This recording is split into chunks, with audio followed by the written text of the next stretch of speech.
Welcome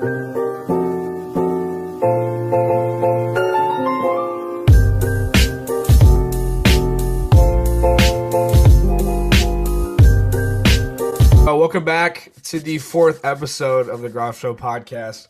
We have a special guest today. Special. I can't say it enough. Former Montana legend, former teammate of mine, now is the current director of recruiting at Ford Sports Performance in the Bellevue, Washington. I've actually never been there before. Yeah. The six god, Keenan Curran. What is happening, baby?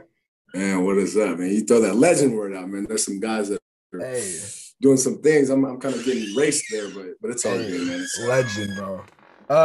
First off, just kind of introduce yourself. Tell the people who you are. Who is Keenan Curran? Yeah, man. I'm just kind of a regular guy that was blessed enough to play football and have some friends out there. But I'd say if I had to say who Keenan is, I don't know, man. Hardworking guy, fun dude. Just someone that wants to do good at everything he does, and I think that's led me to where I'm at today. Nice, bro. So, if you want to talk about your childhood, growing up, some adversities you faced, like growing up and stuff like that. And I know you have a great relationship with your mom. You're a mama's boy. Shout out, Mama Curran, if you're watching this. Yeah, absolutely. Yeah, for sure. Yeah, I played football my whole life, and then I don't know, led me to play in high school. And then when I was done in high school, went to the Air Force Academy for a year.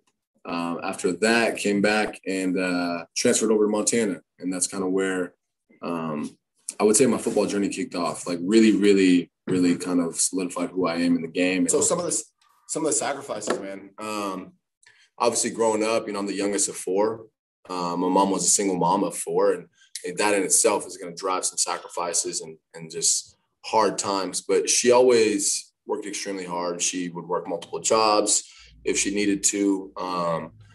Just trying to be the best mom, right, and best mentor to us, especially her three boys. It's like you don't have a dad in the house, so there's no male mentor. And a big thing she did was just surround us around people that were going to help us grow and learn and be better men, right? Mm-hmm. And there's some things that just a dad's got to teach you.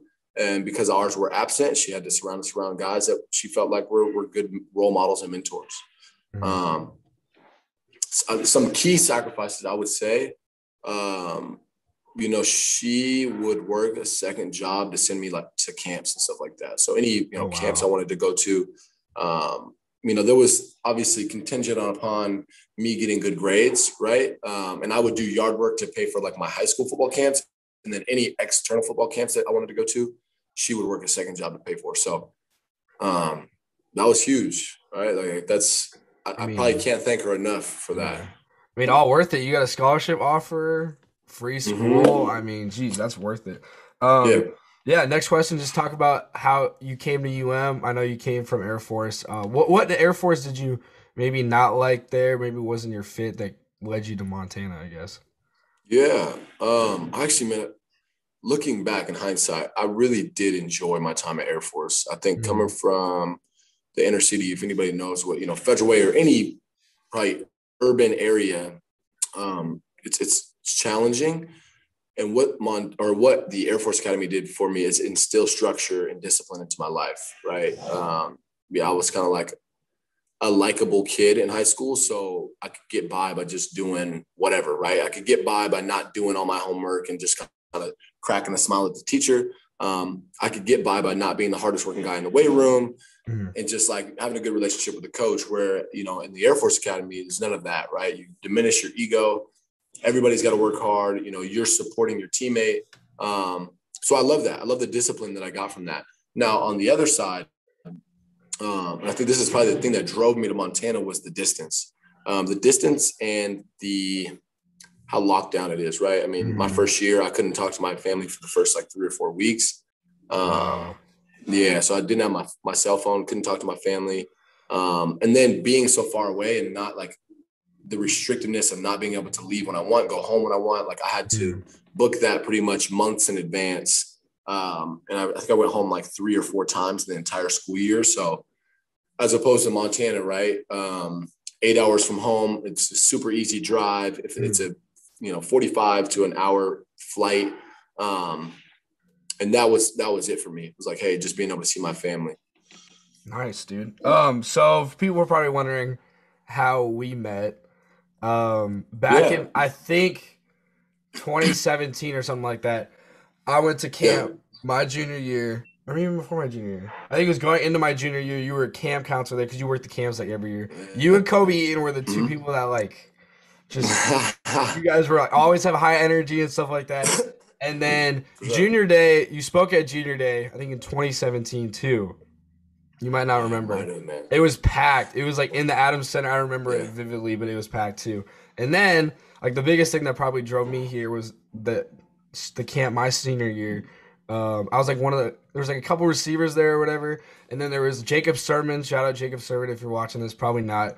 But he was at the camp because his little brother, Andrew, was his first camp for some reason. I'm like, I looked and I was like, why is he here? Like he's an Elite 11 quarterback. Like he's going to Washington. Yeah. Now he's at Central Michigan. Shout out Central Michigan. But anyways, and I remember you were like, bro, Jacob's going to throw you some routes for one-on-one. I was like, no way. I was like, what? Yeah. And then he was like, pretty cool experience, man. Like, yeah, you told me that you were like one of the best receivers at the camp. Like, and he made me look 10 times better. I don't even know how. And then just kept in contact and stuff. And then, geez, funny memories. Now look at you, man. Oh, now look at you, bro. You're director of recruiting. Now look at you, man.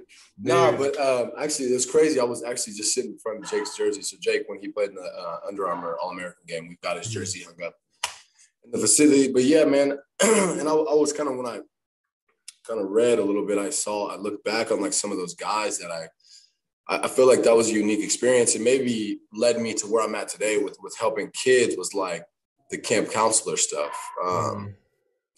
Obviously, from you guys, you didn't know. That's how me and Kobe got our check to get to the summer, right? I heard things have changed over there. Oh my gosh, they treat them nice. Yeah, they treat them nice now. Steak and lobster, man. We were out there fending for our own, so that's kind of how we got our check. But any opportunity that you get as a football player or as a mentor to sow into kids, I think you got to take it seriously. And so, that was my goal, is to like learn. That was almost my practice of being a football coach. It's like, got to learn how to, coach up kids, teach you fundamentals, but also like try to motivate you guys. Cause you guys are here, in hopes of earning an opportunity to play football for UM.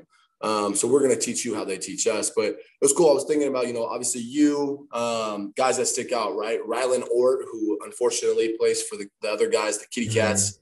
Those were guys that like I just felt like I bonded with, built great relationships with. And then to see you guys, in your full swing of college football or whatever it is that you guys are doing, it's kind of cool to see, right? It's cool to see just how time, transpires and it takes you guys in different avenues. It's crazy too, like the Missoula community and stuff. Like I remember my freshman year, it was at the spring game or whatever. After people were like wanting my autograph, I'm like, bro, like I'm a 6-string receiver. Like why do you want my autograph? Don't matter, man. You're a legend. You're a legend in your own right to them. Yeah. So speaking about Missoula in the community, how was your time here? You have any funny stories when you play football or like just in general time in Missoula? Because I think Missoula is a very underrated city for college. It's a great college city, to be honest. It's a great. Yeah, man. I would say some of my fondest memories are just like you said, right? People coming up to you and asking for your autograph. What's easy when you're in a jersey for them to come up. I think one of the coolest things is I was at Costco one time, and I'm just thinking, when you're a college football player, you're not like thinking, oh, I'm a celebrity. You're just like, man, I'm trying to make ends meet. I'm eating ramen noodles and like just trying to make it happen. And I was at Costco one time and a guy came up to me. He's like, hey, you're Keenan, like you're Keenan Curran. I was like, I am. Like, man, that's crazy. Like, that's pretty dope. Right. And then, fast forward, as soon as I was done playing football, I worked in the retail space for a little bit. So I was a manager at, Nordstrom's out here, which is a pretty big retail store. And I was helping a guy, and this is in Bellevue, Washington, right? I'm helping a guy just find some clothes, right? And he's like, yeah, this is what I'm looking for. And I'm like trying to help him, right? I love fashion, trying to help him look good. He's like, I got, going on this date with my wife, want to look good, kind of trying to spice things up. And he looks at my name tag and he looks at me, he's like, man, you look really familiar. And I was like, huh, like, I don't think I, met you before. And he was like, Keenan. He's like, man, is your last name Curran? And I was like, yeah, it is. Like, what? Strange. Like, how do you know me? He's like, man, you play football at Montana. I know you're a super motivated guy. I know you're always posting on your stories and just being around you as a teammate and stuff. What keeps you motivated? And what are some tips you got, I guess, have for people who like tend to lack motivation? Like, now I want to wake up. Now I want to do something. Just what keeps you motivated? Yeah, man, I would say for me, it might be a little different. It's Mm-hmm. kind of my failures, man. It's kind of my failures in life that keep me motivated. I think I am successful because I have failed, right? Like, I've failed at, I failed in football, right? Countless times. I have failed in like work. Like, I've not done a great job at work. I've failed in relationships. I've felt like all of my failures are what drive me to be a better person. Because then I've learned from them. I've learned from those failures, and now I can be a better person because of it. So I'd say that's what motivates me, is that, and knowing that I want to create a really good future for my family. Like I said, much didn't, I didn't come from much, but much will come from me, in the sense that, like, I'd like to be able to, if I didn't play football, I might not have went to college because I didn't, I wouldn't have been able to pay for it. I'd like my kids to be in a situation that, hey, if they want to go to college, just to go to school, I want to be able to pay for that, right? If they get a scholarship, cool. We'll put this on the tail end so you have a down payment for a house. If they're in a job where they don't need my money, okay, well, let's set this aside for your kids, right? So I'm always thinking like 10 years in advance. I want to make sure I've got a good, stable life for my family, and that's kind of what drives me. But for someone that's not like me, let me go. It's easy for me to be motivated. That's what I am. For someone that struggles to find motivation, take some time to yourself and find out what you really love. Like Jackson, you love football, right? Yeah. And football has taken you to Montana. It's now like segued you into this broadcasting stuff and whatever you want to do. But like, if you do what you love and you honor what you love, it will eventually carry you to what you want to do, right? Let's talk about Josh. Get me juiced up just talking about this. Like, Josh loves helping people, right? Josh loves helping people. And that's probably like, he made it to college football, and now he's going into like trying to be a doctor. I just think that if you do what you love for long enough, you're going to figure out the thing that is for you. So my closing statement, right? I know I talk a lot. I'm long-winded, guys. Oh, you're good. I love it. It's all truth. Yeah, I go by the phrase 3P, right? So 3P, right? Your passion plus your proclivity, right? Your proclivity is the thing that you have a tendency to just do naturally. Okay. Like, you just have a natural inclination to do this thing. That's your proclivity. Your passion is obviously the thing that you think about the most, that you aspire to do the most, right? That is your passion, right? Maybe it's football, maybe it's helping people, whatever it is, passion. Okay. Passion plus proclivity equals purpose, right? So if you can find your purpose in life, you'll be good, right? Like, you won't feel like you're working a day in your life. You're just going to be you're living out your purpose. And so I say 3P, find your passion, right? Reflect on the thing that you do most naturally, and put those two together, and you'll find your purpose. Dang, bro. It's crazy. Okay, so let's talk about your relationship with SFP, for people who don't know who it is, and because you've been there forever. And honestly, it's changed. Like, from my perspective, seeing social media and stuff like that, all the stuff that you post about it, like, it's been a huge change. If you want to talk about that, and then your relationship with Tracy and stuff like that too. FSP to me is more of a family than anything, right? Tracy is my older cousin. So I watched Tracy play football growing up, like Pop Warner through middle school, through high school. He went and played football at, University of Idaho. He went to Portland State. He did some great things, played for Montreal Alouettes. And I think his passion is to just be, to help kids, right? To help kids. And sometimes he's a little, brash and hardcore, but you've experienced a college practice. That's what it is. So FSP started by him having a ladder and some cones out of his trunk, right? He was training kids out of his trunk at a local high school and just getting them better, speed and agility, quickness, all he knew how to do. He trained a guy. He trained Buda Baker and Miles Jack, right? Because he's a Bellevue product, and trained them. And another guy who is a business partner of his, he trained his son. not knowing that his dad was one of the first 15 employees at Microsoft, pretty deep pockets. But the guy said, hey, you know what? If you're doing such a good job with my son, I want to invest in you. Let's open up a facility. So they opened up a smaller facility, kind of kitty corner to where we're at now. It's probably, probably 8,000 square feet. But there's a lot of work that got done in there, man. A lot of guys came through those walls and trained and and got better. And we are probably the cutting edge of 7-on-7 in the Northwest, right? We started that. And Tracy took a group of college guys down to Portland State, and we played Western Oregon, Portland State, Linfield, and some other school. And that was it, right? And this was my senior year in high school. We went down and just tried to get some exposure, play against those guys to get a feel. And then from there, I was like, okay, I'm going to do it with high school kids. And then we did it, and we did it well, right? Because we incorporated training into it, training and speed, agility, conditioning. That is our thing. We just happen to do other things. So we incorporated training into 7-on-7, and then our guys started to look bigger, faster, stronger than most kids in high school. So then we got whenever we went to national tournaments, they would call us the Monstars. And then our guys started to get attention, right? And then we started putting guys out, and then we were fortunate enough that we expanded, and now we're in a 25,000 square feet facility with 50 yards of field turf and a fully functioning weight room. We've got a physical therapy clinic. We've got a players lounge. We've got I'm sitting in one of our meeting rooms. We've got an academic center. We've got everything. We got a recovery lounge outside of the sports physical therapy clinic with a sauna and Normatex and everything that you would have in college pretty much. And that's kind of what it's grown to, right? But it started with just training. Now it's 7-on-7. Now we're gonna have a club football team. We train soccer. We have a track team. We've got a baseball team. We've got everything, right? But it started with just passion. Started with trying to make kids better.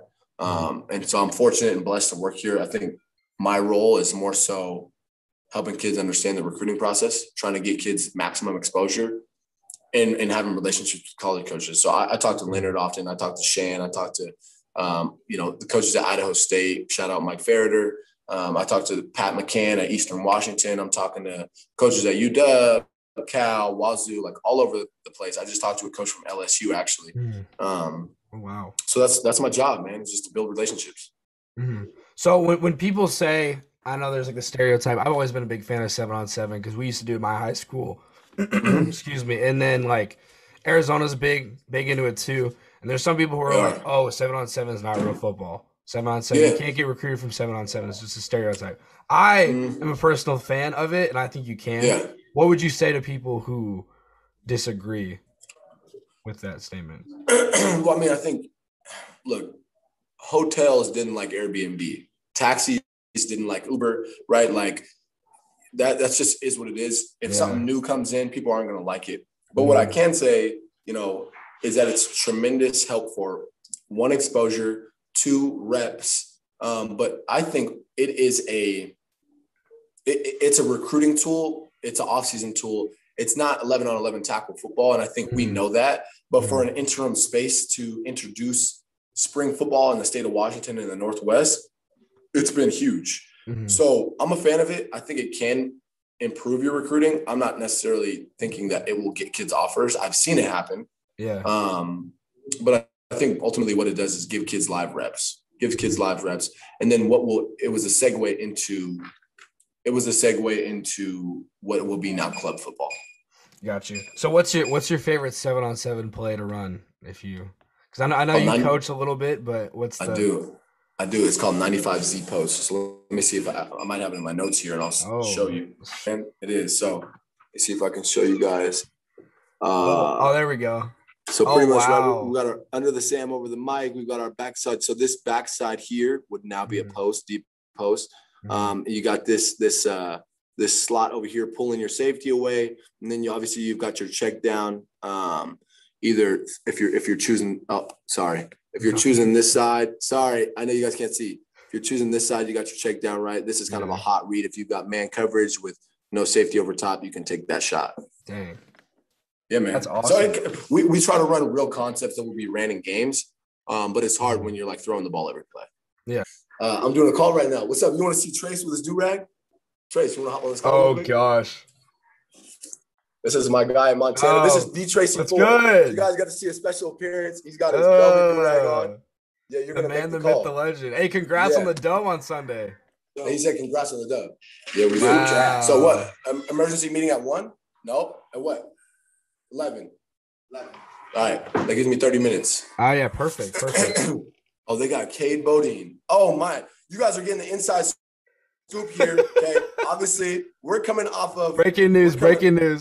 We're coming off of We're coming off of a game as a top target. You've been individually selected as a top target. Come on. You don't want to do that, Kate. Anyways, so what happened? So for you guys that don't know, Ford Sports Performance, top sports performance facility on the West Coast. We put together a club football team, and we just beat a team down south from Air. Is that on your list? Oh yeah, we'll get right to. We can always edit. Let's just go right to it. Okay. We'll go right to it. So we played this team from down south called Air. Tracy and Reggie kind of put together this event to get kids some offers and exposure, right? Obviously, that's a big thing with COVID, limited seasons now. It wasn't in Montana, but in Washington, a little bit different. We only had four or five games. So we put this game together good on good, right? I mean, we're talking about we had a 5-star. I think the list was like, somewhere between 9 and 15 4-star recruits, and then 38 3-star recruits in this game, right? So, a who's who of high school football.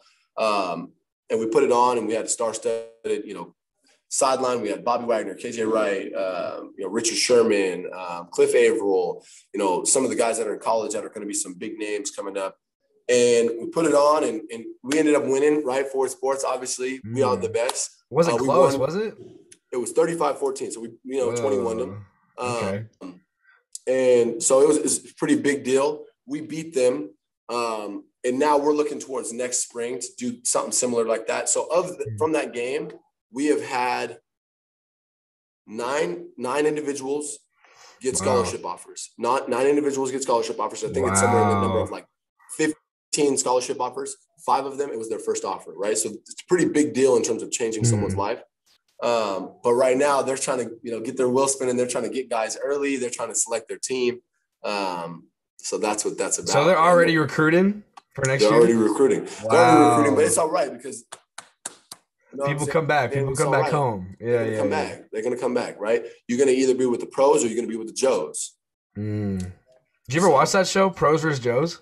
I did watch that show. Oh my God, that's an old show. It was a great show. They need to bring it back. They really do. So are those all Division I offers that they got too? Yeah, a lot of them were nope. So D1s, they're all Division I. So the cool thing that I've learned is like more often than not, D2 schools are pretty late in the process to offer kids. You're not going to see a sophomore or junior pick up a D2 offer very often. They'll wait till your senior year where they see some game film and they see kind of what level you shake out as. FCS schools will typically offer guys like, in the midst of that gap between junior and senior year. So after junior off season, going into senior year, if they feel like you're a first wave guy. Some kids are late, right? Some kids get their offer after their senior year, in their senior year, whatever it may be. But if you are an elite, like top level guy, right? I'm talking 4-star, 5-star kid, then you're going to see attention early, right? And we have a few of those. We got, I can name drop some kids. Jaden Wayne is a 5-star DN we have from Lincoln. He's got every offer you could want. We've got Jabari Johnson, 4-star sophomore from Lincoln. He's got a few offers as well. Caleb Presley. We've got Isaiah Carlson, Jaden Lamar. We've got some freshmen with some offers. So that's kind of the way that recruiting has gone. But my role is more so there's a lot more people going FCS than there are going, Power 5. So I try to help the FCS kids. But I think we'll be all right. FCS is getting better, honestly. It's getting more exposure. Oh, it's great. It's great. It's great football, man. I mean, you think, probably the best receiver to ever play college football is from the FCS, right? I mean, Cooper Kupp is, and then you see Kendrick Bourne, a guy from Eastern Washington that just signed a pretty lucrative deal. Carson Wentz, right, an FCS product. Samori Toure just went. Samori Toure. So now he's gonna. Look, but here's the thing: he's gonna get overshadowed because they're gonna say, "Oh, he's from Nebraska." On draft day, they're gonna say Samori Toure out of Nebraska. So, but we know. If you know, you know. Yeah, right? if you know, but, you know. Yeah. Okay, then you're talking about guys like Trey Lance, right? Trey Lance, wait, what, like 3 in the draft or something, like three or 4? Yeah, so it'll be interesting. The FCS is known now. I think we've gotten our respect. We just don't have the depth that the Power 5 has. So obviously they're going to have the bulk of the draft picks, but the FCS, I think people know.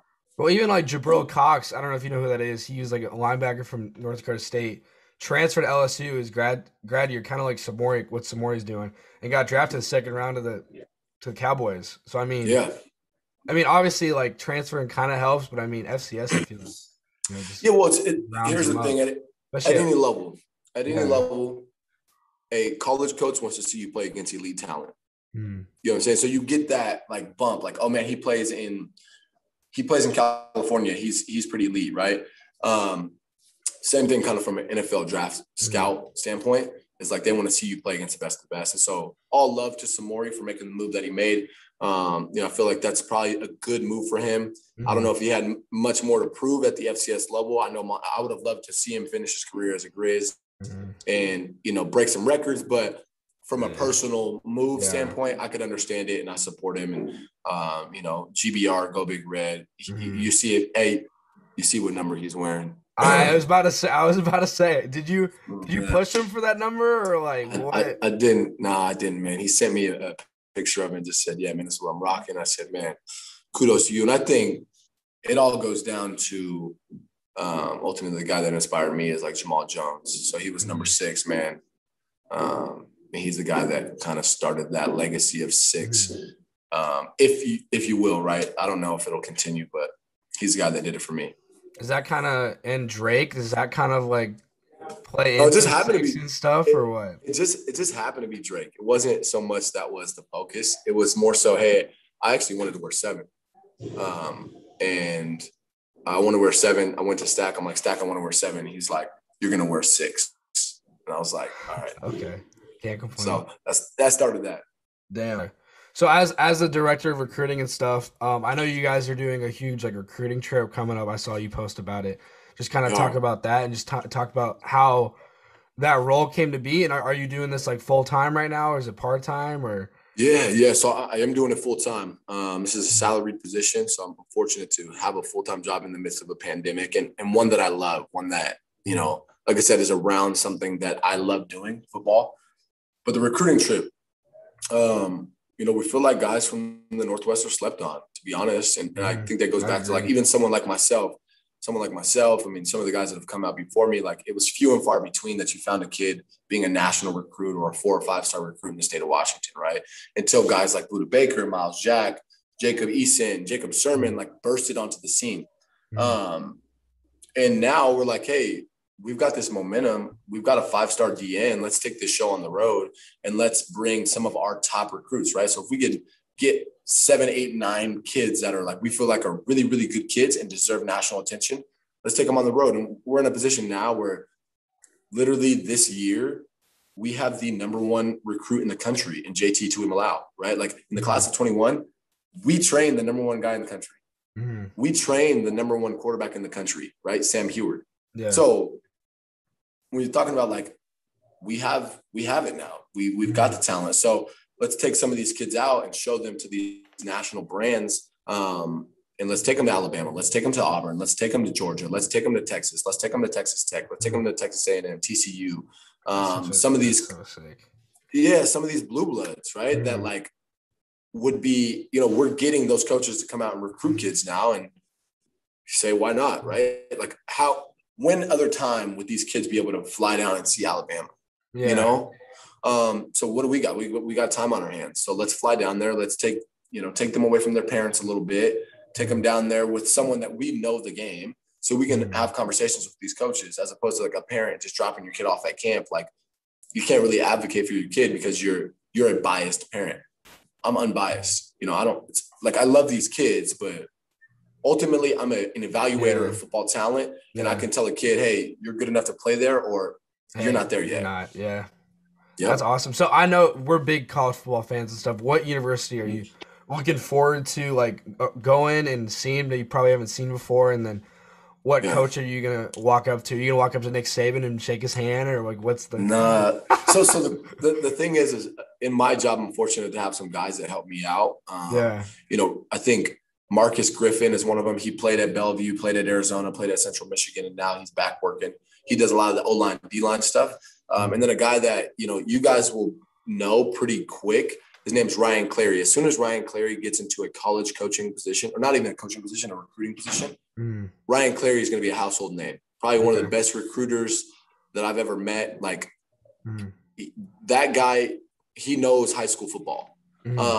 So the cool thing is that I don't necessarily have to go on every trip, right? So I've got to delegate like, hey, who's going here? Who's going here? So Ryan Clary and Marcus will be taking guys to Alabama, Auburn, Georgia, so I can get some things done here administratively.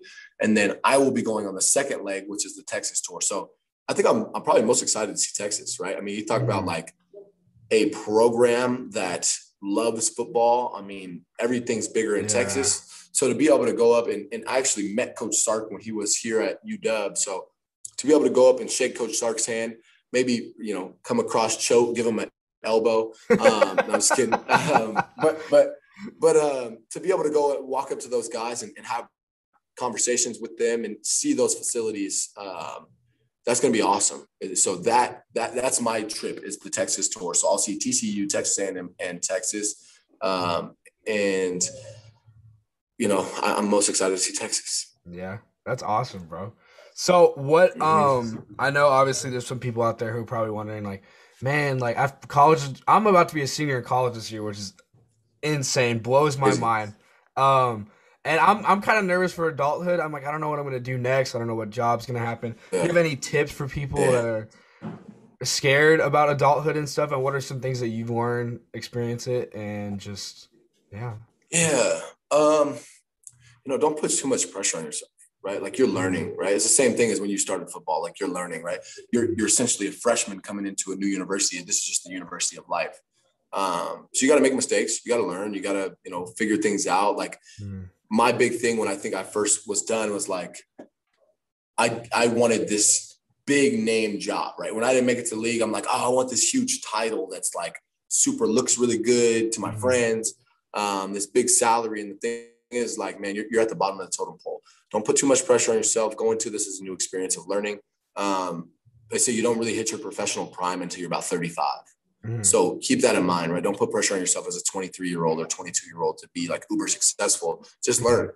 Go into it to learn, and whatever you go into, make sure if it's not something you enjoy, make sure it rewards you in some other aspect, right? So maybe you have a job that's super flexible and that's what you like. So you enjoy the flexibility of your job. Maybe you have a job that you do love and you're super passionate about it, but it doesn't really pay you what you want. That's all right. Do it, right? Do it because you're passionate about it. Maybe you have a job that like you absolutely despise and you hate going to it. No, I shouldn't say hate, but you just don't like what you're doing, but it rewards you financially. That's all right, right? Like nobody's ever said like you have to love your job, right? That's what hobbies are for. So that would be my 3 tips, right? If you find a job you love, do it, even if it doesn't pay you what you want. Find ways to make money outside of that. If you got a job that's super flexible and you love the flexibility, do it because it's flexible. If you got a job that rewards you financially, do that. Save a little nest egg to where you can do what you want to do on the side. For sure. And then because like I remember the last senior meeting we took or whatever, we like all wrote down, it was like, what's Keenan gonna do and like after college and stuff like that. And Nick Germer wrote down like he's still gonna have cat videos on his story. And then I think most people of us wrote because we knew you're gonna be a coach. We had a feeling just like how your leadership was in the receiver room, especially for me. Excuse me, as a freshman. Appreciate it, bro. Appreciate your time, dude. For people, absolutely. I'm wondering, what's the future have for Keenan Curran? What's Keenan Curran gonna be doing 5 years from now? What's the end goal? Man, so obviously I always want to help out and sow into kids and help kids realize their dream. But I think, being 25, I'm at a juncture where I've had to figure out, hey, do I continue to go in this route of football? Or do I take another avenue? So I'm actually in the tail end of figuring that out, man. I think if I were to tell you right now where I would be, right, had to give you an answer. I I will probably be in a sales role in a corporate environment that's got a pretty high earning potential, so that on the tail, maybe in 10 years, I don't have to do that as much, and I can come back and sew into kids and maybe still work at Ford Sports Performance in some capacity. But I think I've found that this is what I like to do. This is like, I love doing this. I love helping kids. But as a growing and maturing man, you've got to think about, you know, what is going to set your family up for success long-term. And at the end of the day, you got to think about finances. So that's kind of my route. Is like, hey, I'm going to go into something that's maybe a little bit higher earning. Obviously it's about on average 6 years for you to get a room as a college football coach.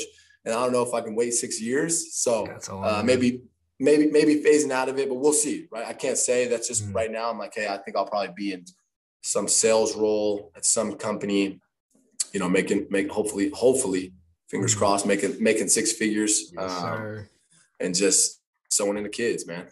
Dang, dude, appreciate your time, bro. Thanks for doing this, man. Dude. Absolutely. Man, that was a lot of good stuff, bro. Absolutely, man. Well, I appreciate you having me on, man. And like, you know, if you need anything, man, I'm a phone call, a text away. You know, keep helping those guys and keep, you know, striving for greatness and whatever you want to do, man. You too, bro. I hope to see you in Missoula soon. Yeah, absolutely. I'll tap in with you. All right, Jackson. All right, appreciate you, bro. Peace. Bye. So that's a wrap of the 4th episode of the Groff Show podcast. Keenan Curran, great guy, great motivated dude. Just speaks truth in life into everyone. I really appreciate him coming on the podcast. Got some good news, some special news for the podcast. We are now available on 8 platforms. Woo! Obviously, YouTube, if you're watching, is our only video platform, and it will only be our only video platform is YouTube. But we have 7 audio platforms, so there's no excuses for those out there who want to watch it or want to listen to it. Thanks for watching this. Got some great content coming up. Obviously, you watch Samuel Kem, you watch Keenan Curran. Next guest will be Jaquise Jackson, aka Jocko Groff. Welcome back to the 5th episode. Very special episode today. Is my first one with females and 2 guests. Girl power.